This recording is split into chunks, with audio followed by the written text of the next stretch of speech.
ذہین زال۔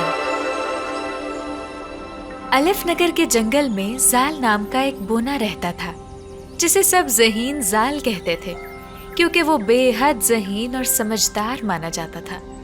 جس مسئلے کا حل کسی کو سمجھ نہ آتا، ذہین زال جھٹ سے اس مسئلے کو حل کر دیتا۔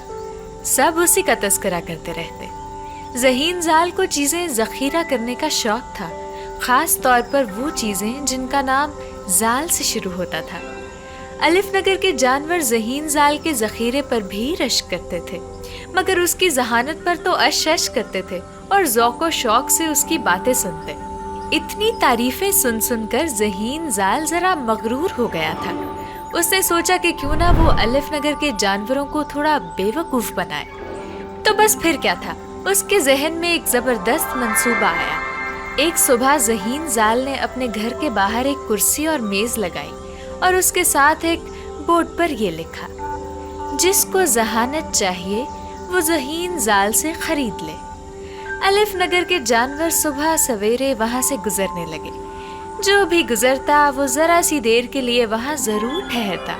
پھر وہ ذہین زال سے پوچھتا تو ذہین زال انہیں بتاتا کہ وہ اپنی ذہانت کا تھوڑا سا حصہ بیچ رہا ہے۔ ڈھول والے مینڈک نے بھی یہ خبر سنی اور وہ بھاگتا ہوا ذہین زال کی دکان پر پہنچا۔ وہاں جاتے ہی اس نے ذہین زال سے کہا: ذہین زال، تم اپنی ذہانت مجھے کتنے کی بیچو گے؟ ذہین زال نے آنکھیں گھمائی اور اسے کہا: تمہیں تو میں سستی بیچوں گا، رقم کے ذریعے، بس ذرا سی رقم لا دو۔ ڈھول والا مینڈک ذرا سا گڑبڑایا اور اس نے کہا: او، اب رقم کہاں سے لاؤں؟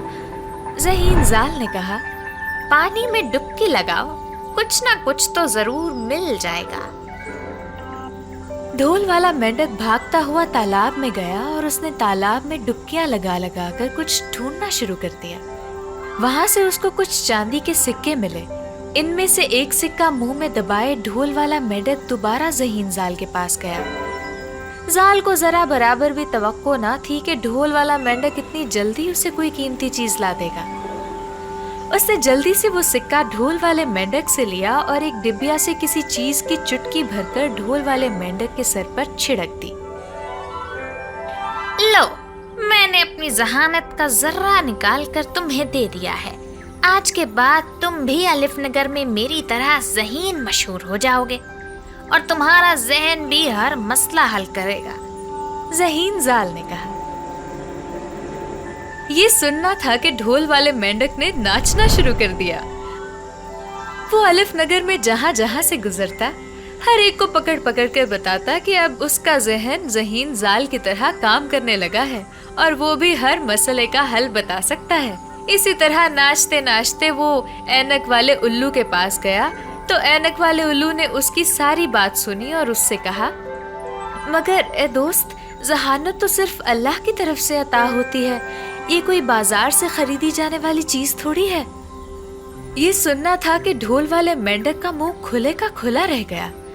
اس سے اتنا غصہ آیا کہ وہ بھاگتا ہوا ذہین زال کے گھر کی جانب گیا، مگر ذہین زال تو ذہین تھا نا، وہ اس سے پہلے ہی اپنی دکان سمیٹ کر وہاں سے رفو چکر ہو گیا تھا اور اس کے گھر کے باہر لکھا تھا: میں ذرا 2 مہینے کے لیے چھٹیوں پر جا رہا ہوں، اب کوئی اور مجھ سے ذہانت خریدنے نہ آئے، میں نے ساری بیچ دی۔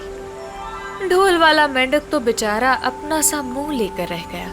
ذہین زال آخر ذہین زال نکلا۔